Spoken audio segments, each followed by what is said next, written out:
Selamat pagi, salam sejahtera untuk kita semua. Terima kasih atas waktunya Bapak Ibu bersedia mengikuti diseminasi budaya positif di SDN 2 Kampung Bayu. Bersyukur kepada Allah Subhanahu wa Ta'ala karena pada pagi hari ini kita masih diberi kesehatan untuk melaksanakan aktivitas kita sehari-hari. Dua kalinya salawat dan salam tak lupa kita haturkan kepada junjungan Nabi besar Muhammad SAW dengan ucapan Allahumma shalli ala sayyidina Muhammad wa ala ali sayyidina Muhammad. Bapak Ibu yang saya hormati, pada kesempatan ini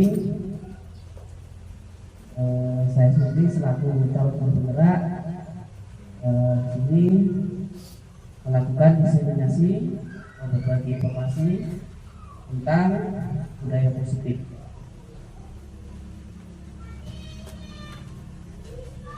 Ini latar belakang dari kegiatan ini. Yang pertama, budaya positif merupakan salah satu indikator terwujudnya tujuan pendidikan nasional Indonesia. Konsep-konsep yang ada di dalam budaya positif sangat berpihak pada murid sesuai filosofi pendidikan Ganjar Dewantara. Budaya positif memberikan kemudahan dalam mengatasi permasalahan disiplin yang ada di fasilitas sekolah.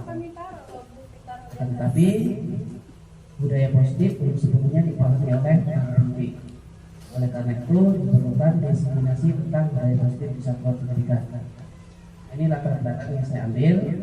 Bukan berarti saya lebih pintar, kita hanya berbagi informasi. Ya, Bapak Ibu ya.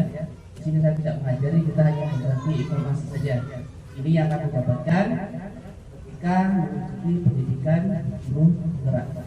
Ya, mudah-mudahan Bapak Ibu dapat mengikuti. Amin. Ini tujuannya, pertama meningkatkan pemahaman warga sekolah tentang pendidikan budaya positif. Yang kedua, meningkatkan pelayanan pendidik ramah anak. Yang ketiga, membudayakan budaya positif di lingkungan sekolah. Yang keempat, meningkatkan motivasi siswa melalui kegiatan kelas. Ini adalah tujuan dari kegiatan hari ini. Ini tolok ukurnya. Yang pertama, terlaksananya diseminasi di satuan pendidikan. Ini seharusnya dari kemarin saya lakukan, tapi karena kesibukan, ya saya sendiri sibuk, Bapak Ibu juga sibuk, ya alhamdulillah hari ini bisa dilaksanakan. Yang kedua, terlaksananya keyakinan kelas masing-masing guru. Mungkin ini belum kita laksanakan, mudah-mudahan nanti di ajaran baru kita laksanakan. Jika perlu, kita nanti membuatnya bersama-sama. Artinya kita saling berbagi informasi. Kira-kira keyakinan kelas atau keyakinan kesepakatan kelas itu seperti apa kita membuatnya, apa yang perlu kita buat, kalau perlu kita nanti sama-sama melalui komunitas belajar di sekolah kita.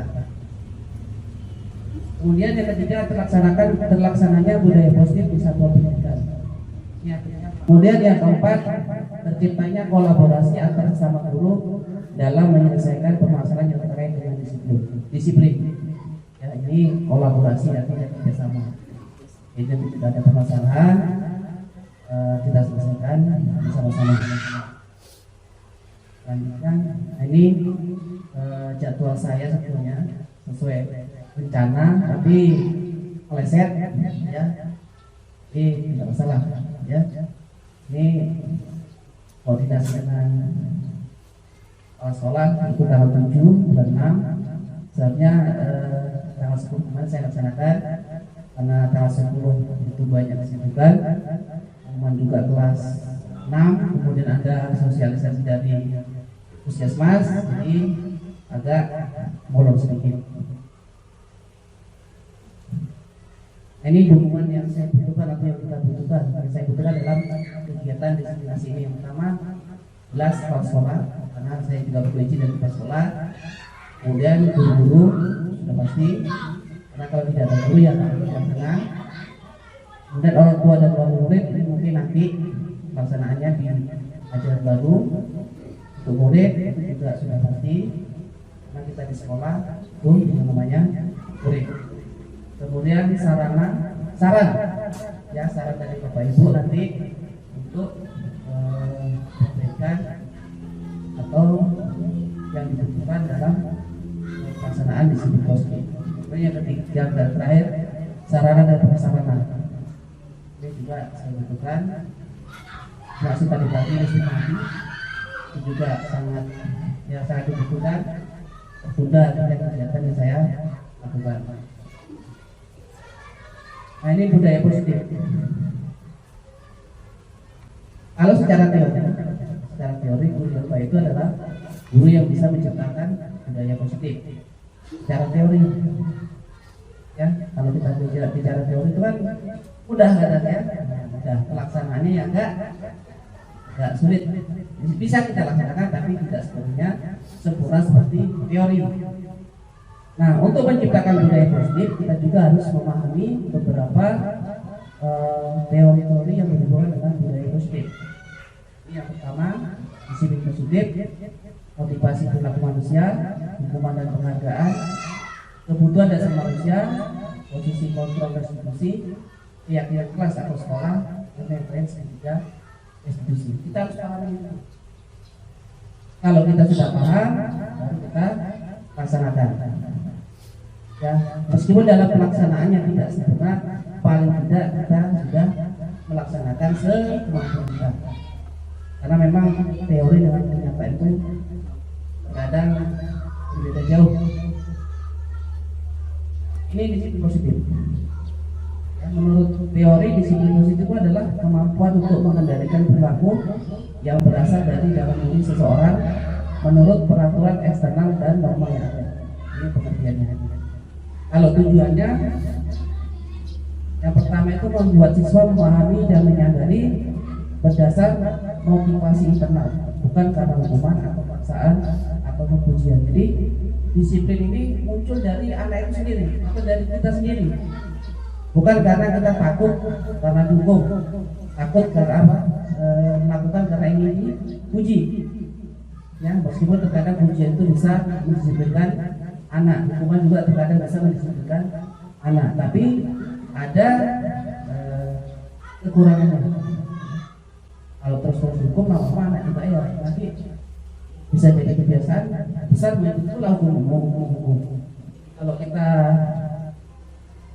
uji, nanti kalau nggak diuji nggak mau pulang di sini.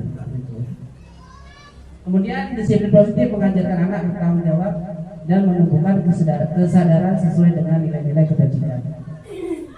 Ini kalau sudah muncul di dalam diri anak tersebut, disiplin positif ini bisa mengajarkan anak untuk bertanggung jawab tanpa harus kita suruh, tanpa harus kita paksa. Itu anak sudah bertanggung jawab dengan apa yang dia buat. Kemudian disiplin positif ini lebih mendorong anak bersikap untuk mengontrol diri ketika melakukan tindakan agar tidak melakukan kesalahan. Jadi bisa mengendalikan emosi. Ya, kalau kita lihat anak-anak itu kan ketika diganggu kawannya emosinya luar biasa. Ada kita juga seperti itu, melihat anak lain kita juga emosi, melihat anak ribut kita juga emosi. Ya, masuk saya juga kadang emosi itu tidak bisa kita kendalikan. Ya, mudah-mudahan dengan disiplin positif ini kita bisa mengurangi emosi kita. Paling tidak ya kita kurangi, karena tidak bisa kita langsung berubah 100% tidak. Pelan-pelan. Kalau menurut teori, ya udah, guru harus 100% berubah begini. Ya, tapi dalam pelaksanaannya tidak bisa kita langsung berubah secara langsung. Perlu pendekatan khusus pelan-pelan. Kemudian 3, motivasi perilaku manusia. Di sini ada 3. 2 itu dari motivasi ekstensif, yang 1 dari fisik. Nah, yang pertama itu untuk menghindari ketidaknyamanan atau hukuman. Supaya tidak dihukum, saya datang cepat. Supaya tidak dihukum, saya mengerjakan PR, meskipun PR-nya apa yang berjalan, yang penting mengerjakan PR. Tapi dia takut hukum. Kemudian yang kedua, untuk mendapatkan imbalan atau penghargaan, saya berbuat baiklah, nanti kan sampai Pak Guru diberikan penghargaan. Ya, ada kata kita melakukan seperti itu ambil, nanti bawa berikan es. Jadi anak nanti sering mendekati kita. Nanti kan saya disuruh ini dapat ini, disuruh ini dapat ini, ya.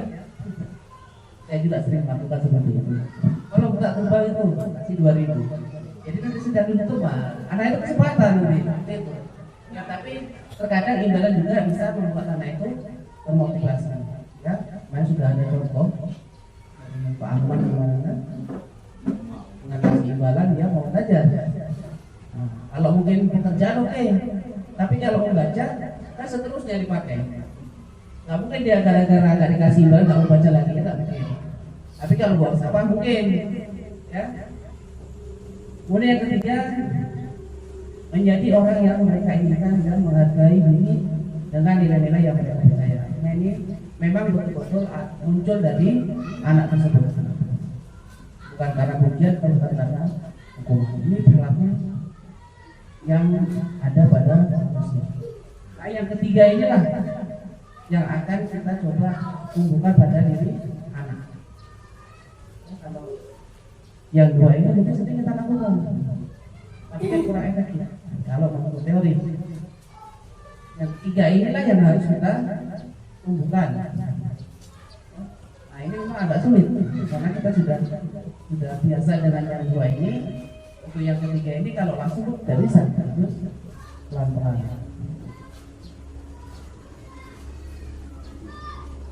Nah ini hukuman dan penghargaan. Ini efek dari hukuman dan ini efek dari penghargaan. Hukuman ini yang pertama menyakitkan pasti, bisa fisik, bisa psikisnya yang sakit. Kalau kita cubit, otomatis fisiknya sakit. Kita pukul juga sakit. Kalau kita hukum di depan anak-anak mungkin malu. Dan secara psikis mungkin sakit. Kemudian tidak nyaman, nggak pasti. Tapi ada juga anak yang nyaman hukum. Jangan PR. Apa hukumannya? Mungkin istirahat. Buat lama-lama dia nggak belajar. Dah itu. Mau siapa apa? Lama-lamanya dia tak ikut. Ada kan seperti itu, ada anak kita yang senang untuk dihukum dengan alasan supaya tidak belajar. Kemudian takut. Yang murid takut udah pasti. Kalau gurunya nggak emosi, muridnya pasti takut. Tapi kalau anak kita balik ada lahir tidak bisa, ada gurunya makin menjadi. Ada kemarin kan? Belum ada gurunya masih foto-fotokan, begitu ada gurunya, apalah kelahi. Ya itu malah menjadi motivasi ada gurunya. Kemudian memaksa. Kemudian murid menyembunyikan kesalahan, salah satunya berbohong, takut hukum akhirnya berbohong. Kemudian murid menjadi rendah diri. Untuk beberapa anak memang yang merasa benar dan hukum dia malu, ya, karena dia juga tidak mungkin terlalu rendah dia itu terlalu. Untuk penghargaan tidak efektif, kemudian merusak hubungan sifat diri, mematikan kreativitas, menghukum dengan sistem ranking, merampas hak menghargai dirinya. Secara teori penghargaannya memang salah, secara teori. Tapi secara pelaksanaan terkadang penghargaan ini justru bisa memotivasi anak. Ya. Kalau kita lihat seperti ini, ya, otomatis setiap anak yang berprestasi baik itu dalam akademik atau non akademik, kalau tidak diberi penghargaan, justru motivasinya akan menurun. Sebagai contoh lah, di sekolah kita aja kemarin menggalang ya juara umum. Kemarin saya umumkan kita besok EMA lagi, banyak yang mau daftar. Kemarin nyari 8 aja susah, siaga juga nyari 6 susah. Sekarang mau ikut semua itu, kami pun mau ikut semua itu. Jadi bisa jadi motivasi, mungkin motivasinya pertama karena ada penghargaan, dapat piala mungkin, dapat juara mungkin, ya dapat duit juga mungkin. Nah jadi termotivasi juga akhirnya. Kalau merusak hubungan atau sifat itu, ya mungkin pasti ya. Kadang kan anak itu memiliki sifat yang berbeda-beda. Apalagi kalau biasa juara 1, tiba-tiba juara 4, otomatis sifat liarnya muncul. Ya, maka nanti merembet sama orang tuanya. Si A dapat juara, saya nggak dapat juara lagi. Padahal orang tuanya tidak tahu di mana anaknya di sekolah, orang tuanya seperti apa. Lanjut. Nah, ini kebutuhan dasar manusia itu ada 5. Yang pertama bertahan hidup. Yang kedua kasih sayang dan rasa terima, penguasaan, kebebasan dan kesenangan. Nah, bertahan itu berarti ya, manusia itu kan punya hak untuk hidup. Artinya hal-hal yang berhubungan dengan kehidupan itu kan banyak. Yang itu salah satunya adalah makan untuk hidup. Kadang kita anak terlambat karena makan di kantin, ya kita marah ya. Kadang seperti itu, saya juga sering. Ya. Nah, karena apa? Dia lapar, tapi terkadang anak itu sudah mau masuk baru jajan. Nah, itu yang membuat kita emosi. Ya. Tapi kita juga tidak boleh langsung mendukung, mengatur mau pulang karena dia punya kebutuhan. Nah, kalau lapar itu belajar itu tidak semangat, tidak serius karena perutnya lapar. Tapi di sisi lain, anak-anak itu tidak bisa menempatkan posisi kapan dia harus makan. Kadang itu yang kita emosi. Kemudian kasih sayang dan rasa terima. Ya kalau kita lihat kadang anak-anak yang minder, ya itu kan perlu pendekatan khusus. Kadang dia sama temannya pun minder, takut gak diterima. Ya contohnya banyak. Mas saya itu kan ada itu kan kayak Suma, Bella, ya dia minder mau berkawan sama temannya, takut disalahkan, takut ini, takut ini. Nah itu perlu pendekatan khusus. Kemudian penguasaan. Kalau penguasaan ini ya kalau mata pelajaran atau belajar ya penguasaan materi. Kalau untuk kegiatan yang lain olahraga ya penguasaan di olahraga. Itu juga berusaha merupakan kebutuhan dasar pada anak didik kita. Jadi penguasaan ini juga perlu. Kalau dia tidak menguasai, ya gimana caranya? Jangan terlalu dipaksa, terutama yang olahraga misalkan. Ini contoh ya Pak Arman ya. Misalkan dia tidak sanggup lari 10 kali. Ya kalau kita paksa 10 kali nanti bisa kurang, kita juga ya rugi. Ya kita juga ya susah. Ya paling tidak sesuai kemampuan ya 2 kali ya 2 kali. Kemudian kebebasan. Ya masuk ini bebas. Karena itu yang bersifat positif. Ya yang bersifat negatif. Ya kalau dalam belajar ya silakan bersuara ribut, tapi ributnya seperti apa? Bukan untuk main-main, misalkan diskusi kan wajib ribut, misalkan bertanya. Tapi kalau ributnya main-main, ya kali ceritanya itu perlu kita atas juga. Kemudian kesenangan. Kesenangan itu berarti kan sesuatu yang bisa membuat anak itu gembira. Jadi ketika belajar atau luar kelas, bagaimana supaya anak itu merasa senang. Mungkin kalau belajar bisa pakai speaking mungkin atau kuis atau mungkin menampilkan video-video, jadi anak senang, bisa termotivasi untuk belajar. Kalau praktek mungkin ya kalau olahraga mungkin anak suka main bola ya, kasih bola. Ada yang main casting, ya main casting. Karena kalau sekarang istilahnya pembelajaran berdiferensiasi ya betul ya. Kita belajar sesuai kebutuhan murid, bukan sesuai kebutuhan guru. Memang sulit. Teorinya mudah. Saya juga kalau baca teorinya kayaknya mudah. Tapi kalau berpikir secara prakteknya, contoh saja waktu kita observasi kemarin ya, menciptakan pembelajaran diferensiasi persiapannya luar biasa. Gak cukup 1 hari, 3 hari 4 hari untuk mempersiapkan medianya tadi. Juga butuh biaya yang besar. Jadi mudah-mudahan kita bisa memanfaatkan apa yang ada di sekolah tanpa harus mengeluarkan biaya yang besar. Nah, ini kita ke posisi kontrol restitusi ada 5.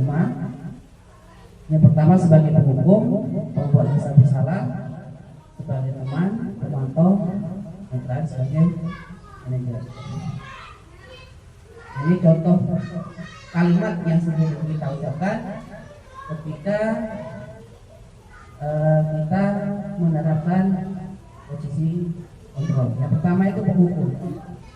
Kalau penghukum kita sudah pasti, ya kita paling sering melakukan hukuman. Ya itu paling sering. Maksud saya juga sering di kelas itu anak itu paling tidak suka kalau saya suruh menulis banyak. Hukuman. Kalau suruh menulis senang, suruh lari senang, suruh nulis senang. Tapi kalau suruh nulis banyak baru nggak senang. Hukum itu artinya menyakitkan juga. Salah ternyata. Hukum. Nah ini contoh kalimat yang sering kita ucapkan. Patuhi aturan saya atau awas. Kita mengancam.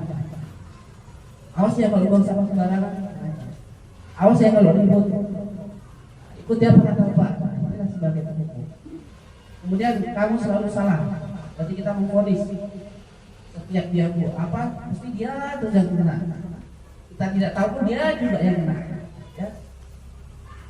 Kemudian pasti selalu yang terakhir selesai. Ini pasti ada. Ya. Kalau suruh nulis, hari lama kamu lagi. Kamu tuh lambat kali menulisnya. Yaitu penghukum. Memang tidak menyakitkan fisik, tapi kadang anak itu merasa, ini menyalahkan. Karena kadang nangis pula. Sudah selesai terakhir nangis pula. Ya, kelas 6 kita ada juga seperti itu. Kemudian membuat rasa bersalah. Nah di sini guru membuat anak itu merasa bersalah terhadap kita. Ya, contoh kalimat yang sering kita ucapkan ini. Contoh, ibu sangat kecewa sekali dengan kamu. Ya, itu terkadang terucap juga sama kita. Kemudian berapa kali bapak harus memberitahu kamu? Ya kan kita kadang anak itu berkali-kali salah, kita beritahu juga berkali-kali. Kalau kita membuat rasa bersalah, kalimatnya mungkin kalau kita emosi agak keras. Tapi kalau kita pada posisi membuat rasa bersalah, kita itu agak melas pada anak itu. Seolah-olah anak itu merasa bersalah sama temannya. Kemudian gimana coba kalau orang tua kamu tahu kamu berbuat itu juga salah. Ya, artinya dia merasa takut kalau ketahuan nanti gimana ya? Dia juga ya. Kasian juga gurunya kalau 5 hari ke sekolah. Ya. Kasian pula nanti kalau orang tua saya datang ke sekolah marah-marah sama guru. Jadi ada rasa bersalah pada diri anak. Kemudian sebagai teman. Sebagai teman juga sering kita lakukan juga, cuma kita tidak sadar bahwa ini adalah salah satu penerapan posisi kontrol. Cuma kita tidak sadar karena kita belum mengetahui. Saya juga tahu karena ikut calon guru juga, kalau tidak ya nggak tahu juga. Ya. Contoh kalimatnya, ayolah, ayo bantulah demi bapak ya. Kita lebih seolah-olah kita itu berteman dengan murid. Ya. Ingat tidak konten bapak selama ini. Ya sudah kali ini tidak apa-apa, nanti itu bantu teruskan. Ya ini sering juga kita lakukan, kadang kita istirahat. Nak sini tolong pijitin bapak sebentar. Kadang sini di apa kita aplikasikan apa gitu kan? Apa bercanda gitu kan? Kalau bercanda kadang kita memasukkan disiplin positif. Ya. Kemudian pemantau. Kalau pemantau ini lebih disiplin lagi. Artinya memang kalau melanggar aturan ya sesuai dengan konsekuensinya apa. Ya, karena ini berhubungan dengan kesepakatan sekolah. Terlambat harus, misalnya kalau terlambat harus seperti ini ya. Ya, karena memang itu sudah konsekuensi dari apa yang kita lakukan. Contohnya peraturannya apa? Kita tegaskan apa sih peraturannya? Dan nanti menjawab peraturannya apa? Tidak boleh terlambat. Apa konsekuensinya? Konsekuensinya saya harus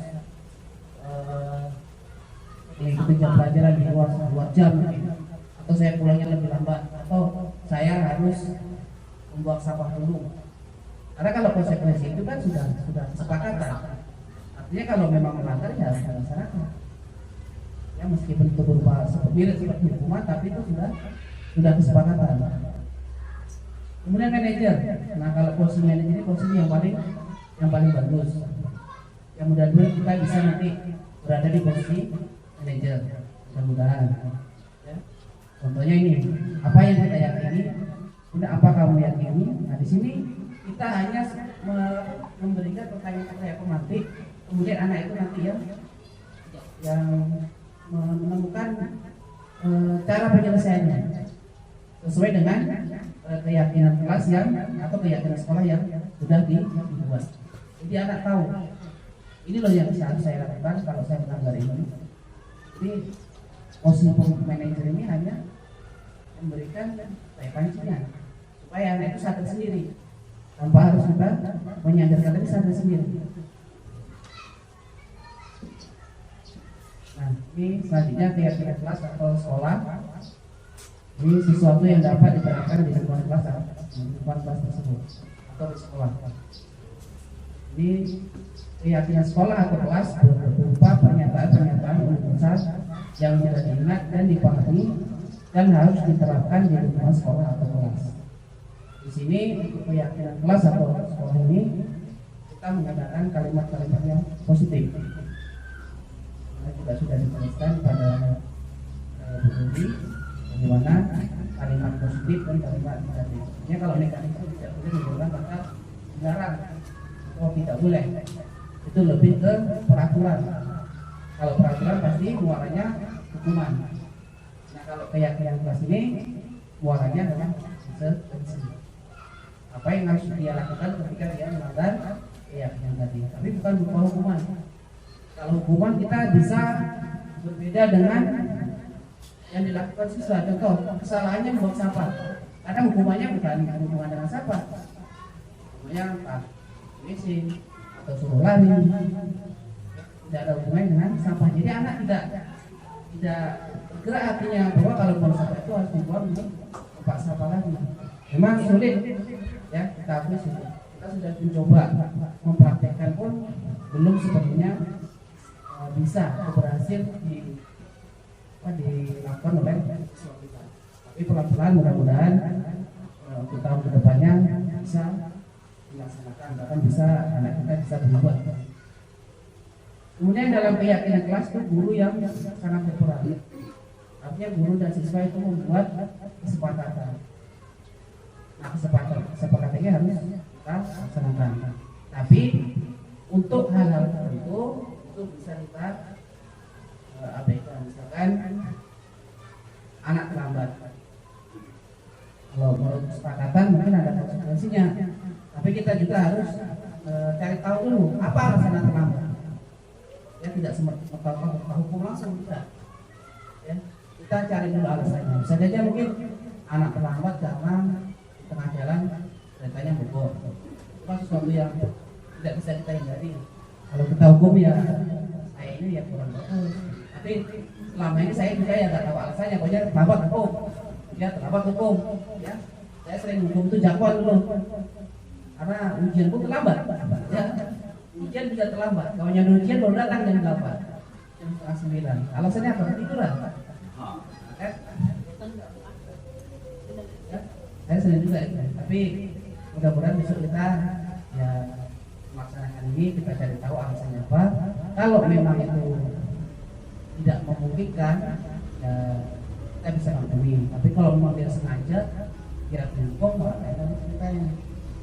Dia aja terlambat, dan saya dihukum kan nggak masuk kelas. Lain tuh, memang niatnya dia tidak bagus. Nah, ini keyakinan kelas ini. Contohnya ini apa rambu-rambunya? Ya, itu yang pertama kita harus diskusi dengan murid. Kalau di kelas, kalau di sekolah bisa antara kepala sekolah dengan guru. Nanti baru kita sosialisasikan kepada siswa. Karena keyakinan kelas ini berlakunya kan kalau kelas itu kelas, kalau sekolah berarti di lingkungan sekolah, bentuknya lebih luas. Kemudian perumusan peraturan menjadi keyakinan kelas. Kalau di kelas kita kan biasanya peraturan kelas. Dilarang peraturannya. Atau kemarin ujian, saya juga ujian kelas kemarin. Dilarang mencontek, dilarang membawa ini, ipek, dilarang. Semuanya dilarang bacaannya. Ya, ternyata Kalau menurut teori ini kurang pas, ya. Tapi karena sudah jadi kebiasaan bertahun-tahun, ya itulah yang dipakai. Ini keyakinan kelas lebih abstrak dari peraturan. Kemudian ini rambu-rambunya tidak bisa dibacakan. Kemudian yang terakhir menempelkan keyakinan kelas yang telah disepakati. Kita tempelkan di kelas biar bisa kita baca. Kita buat seindah mungkin. Kalau kita lihat PMN itu ada membuat buku baca ya, atau ya buku baca ya, bisa kita letakkan di situ atau kita bisa letakkan di tempat-tempat yang kira-kira anak itu mudah membacanya, dia selalu ingat. Lanjut, ini contoh keyakinan kelas. Ini saya ambil dari Google, karena di Google banyak dan bisa juga kita adopsi. Karena sekarang itu informasi luar biasa, ya. Kadang kita nggak nyontek, tiba-tiba dibilang nyontek, padahal memang itu kalimatnya itu saja, ya. Cuma memang itu juga nggak akan ketinggalan. Itu kan dilarang sahabat, sekarang ada. Kalau dulu, ini berdoa sebelum dan sudah belajar, menjaga kebersihan. Kalau dulu dilarang buang sampah sembarangan, tidak boleh lah. Berubah menjadi kalimat yang lebih positif, menjaga kebersihan kelas dan sekolah. Lebih positif. Ini contoh belajar dengan sungguh-sungguh. Kalau dulu dilarang ribut saat belajar, seperti itu. Kita rubah menjadi yang positif, ya. Nah, kemudian yang mungkin ini yang terakhir ya, segitiga diskusi dalam penyelesaian permasalahan yang ada pada anak kita. Ini tahapan segitiga diskusi. Yang pertama, menstabilkan identitas, kedua validasi tindakan yang salah, dan yang ketiga menanyakan keyakinan.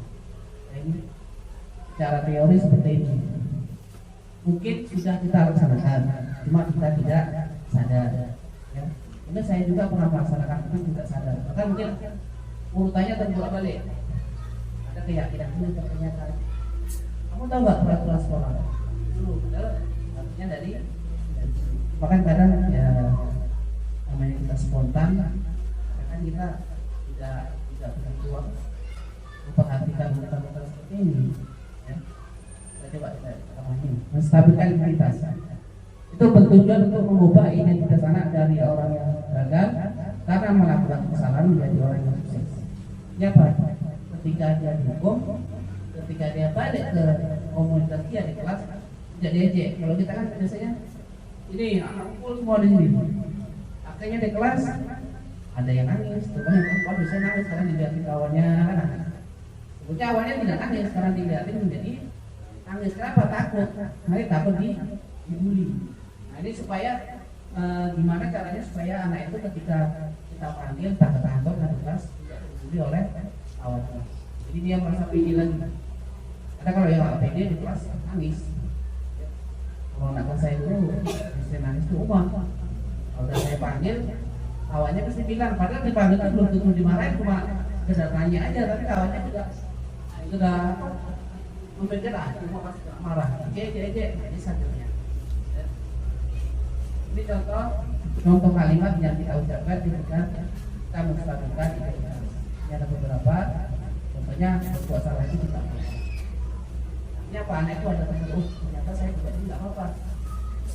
Sebenarnya bukan berarti buat saya salah, ya. Ini untuk meyakinkan anak supaya dia nanti memotivasi. Kemudian tidak ada manusia yang sempurna dan ada banyak bisa dikerjakan untuk menstabilkan identitas supaya anak itu siap. Kadang kalau kita panggil semua udah nangis, padahal kita nggak pukul, nggak apa, bukan dimarahin. Kadang anak udah nangis duluan. Ya.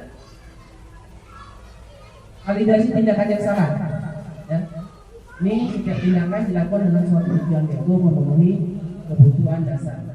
Jika memenuhi kebutuhan dasar akan mendasar sebuah tindakan, maka dapat menemukan cara-cara paling efektif untuk memenuhi kebutuhan tersebut. Jadi anak itu terkadang berbuat salah karena ada salah satu kebutuhan dasarnya tidak terpenuhi. Mungkin karena dia lapar,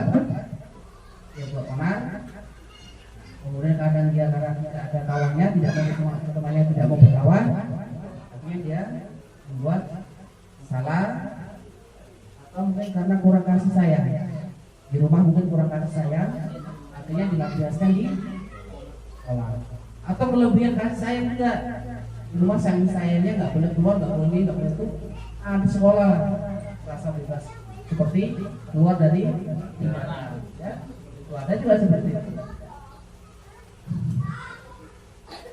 Ini contoh kalimat untuk validasi tindakan, ya. Padahal kamu bisa melakukan yang lebih buruk lagi. Kamu pasti punya alasan mengapa melakukan hal itu. Kita bertanya alasan. Kemudian kamu patut bangga pada dirimu karena kamu telah memenuhi sesuatu yang penting buat kamu. Ini contohnya biasanya membuli.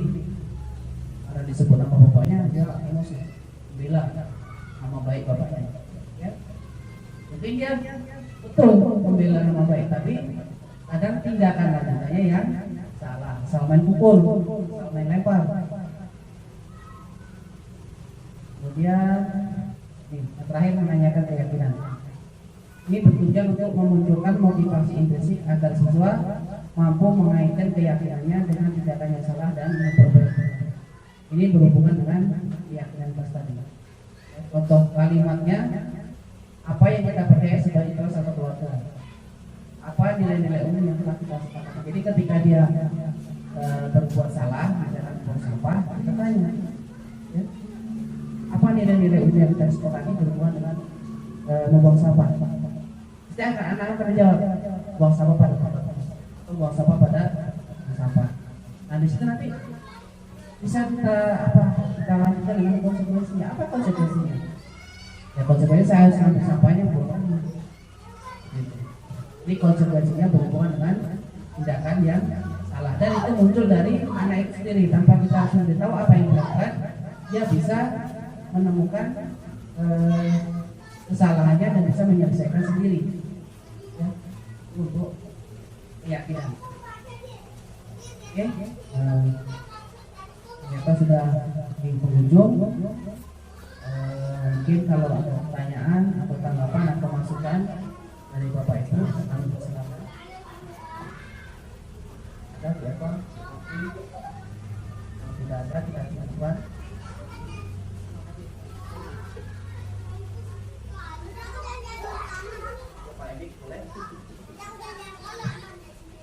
Ini tanggapan yang bagus ya. Saya ingin memberi tanggapan. Apa yang Bapak lakukan hari ini menurut saya sangat luar biasa. Dapat menanamkan nilai-nilai ini nanti kita bersama di sekolah. Terima kasih Pak Agus sudah memberikan ilmu baru buat kami. Semoga apa yang disampaikan pada hari ini kami bisa laksanakan, dipandu oleh Pak Agus. Terima kasih, begitu saja Pak Agus. Oke, terima kasih teman-temannya. Mudah-mudahan kita semua bisa melaksanakan hal yang tahap. Ya, tujuannya sama. Ya, kita menciptakan disiplin baik di sekolah ataupun di kelas. Dan Pak Arman, Pak Bakri, Pak Bonila, Bu Eva, Pas. Ya, kalau tidak ada lagi, ya cukup. Mana Bu Ibu? Tidak ada lagi. Karena sudah tidak ada lagi tanggapan, saya ucapkan terima kasih atas rajin Bapak Ibu ya, bersedia mengikuti apa yang saya lakukan pada hari ini. Mudah-mudahan apa yang kita dapatkan pada hari ini tentang berbagi pengetahuan tentang disiplin budaya positif bisa kita laksanakan dengan baik.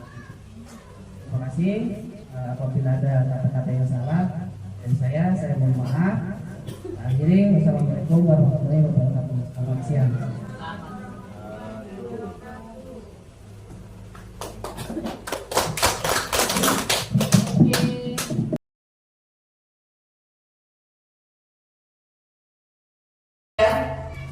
Assalamualaikum warahmatullahi wabarakatuh. Waalaikumsalam warahmatullahi wabarakatuh.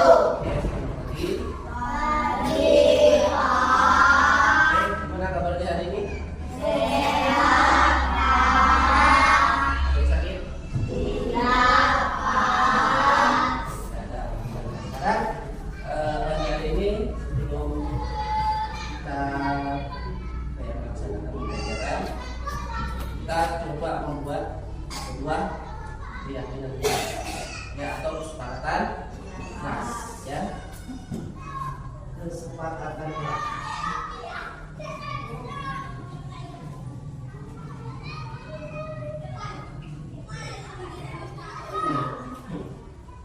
Kesepakatan kelas itu adalah sesuatu yang harus kita sepakati. Kalau sudah kita sepakati harus kita laksanakan. Ya. Kalau tidak dilaksanakan nanti ada konsekuensinya. Nah, konsekuensinya nanti kalian sendiri yang lakukan. Ya. Siapa yang melanggar kesepakatan, dia yang harus menyelesaikan kesalahannya. Nah, kesepakatan kelas atau keyakinan kelas ini itu hampir sama seperti peraturan. Hanya saja dalam kesepakatan atau keyakinan kelas itu tidak menggunakan kata tindakan atau tidak boleh. Nah, sekarang coba kamu sebutkan atau kamu munculkan ide kamu. Kira-kira kelas kita itu mau seperti apa? Ya, supaya kita bisa menciptakan suasana yang disiplin. Ya, kesepakatan ini berhubungan dengan disiplin. Supaya ketika belajar, ketika bermain, ketika mungkin mengikuti kegiatan upacara itu kalian disiplin. Ya, contohnya apa coba? Sebutkan. Sampai bisa. Sebutkan saja. Nanti kalau misalkan kurang pas, nanti kita bermain bersama-sama. Apa contohnya? Lagi. Sebutkan saja. Sesuatu yang membuat kita menjadi disiplin.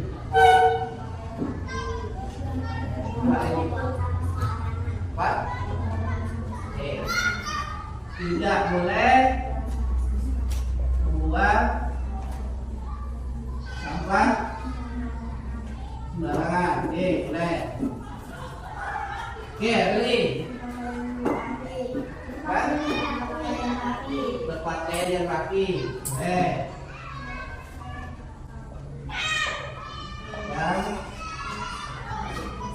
Terus kalau berhubungan dengan belajar,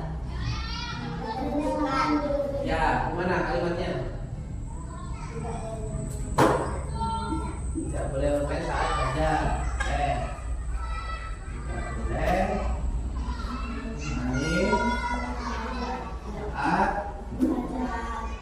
belajar. Lagi, apa ya? Lagi.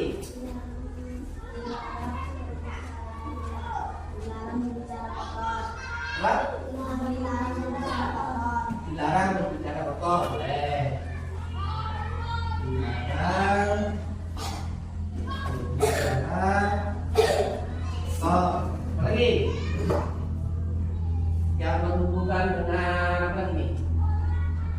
Berhubungan dengan perilaku antara kamu dan guru. Nah, terus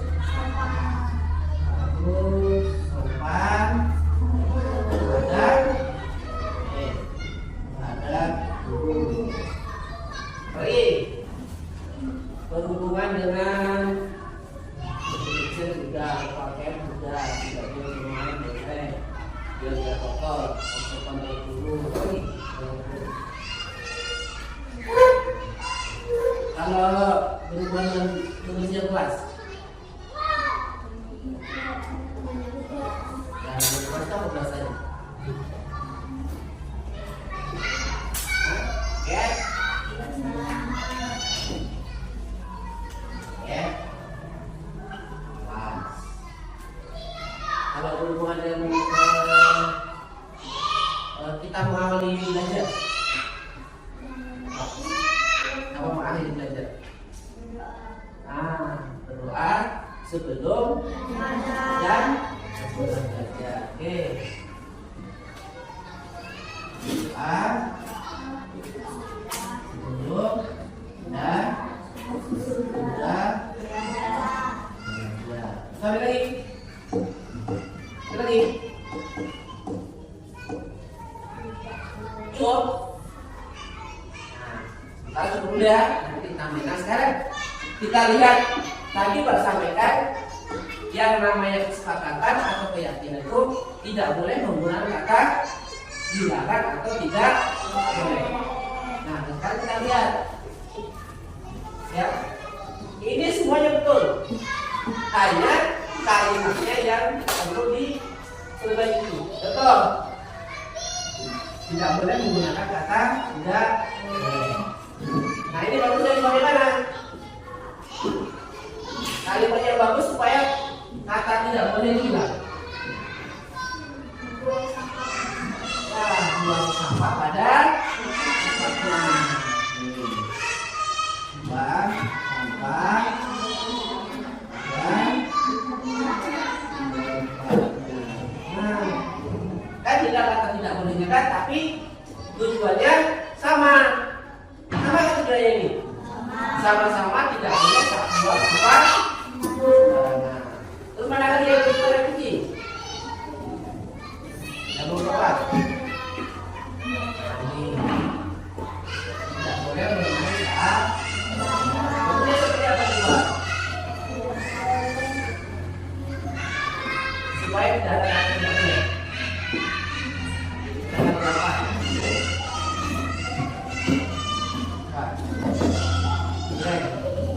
Bersuara tadi kan?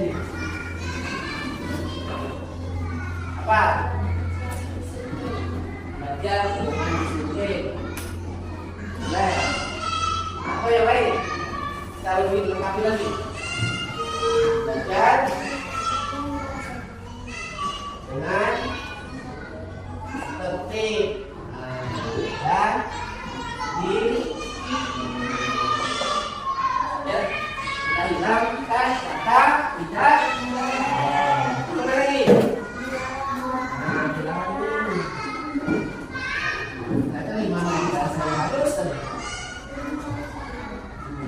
Berbicara dengan sopan ya, betul. Ya. Berbicara dengan sopan. Ya. Ada lagi ya, teman-teman ini. Saya jangan pilih ya, tak boleh ya. Oke. Ya, kamu boleh tetap main. Kelas, pas, karena kalau pada itu sudah masuk ke pikir yang biasa, ya kan? Nah, sekarang dulunya jauh sedikit, anggap sedikit, coba ya. Oke, ini sudah. Nah, kira-kira seperti inilah keyakinan kelas. Inilah yang harus kalian ikuti selama kalian berada di sekolah. Jadi tanpa ada perintah kamu ya, kan? Nanti ini semua kita dokumentasikan, kita buat di kertas, nanti ditempel, ya, ditempel di kelas kalian, supaya kalian ingat, ya, supaya kalian ingat, ya, supaya kalian ingat dan bisa kalian laksanakan di oke, ini tugasnya bisa seperti nah, ini yang buatnya. Oke, karena sudah selesai, sudah dapat kalimat yang kita lakukan, ada podcast video hari ini. Terima kasih. Assalamualaikum warahmatullahi wabarakatuh.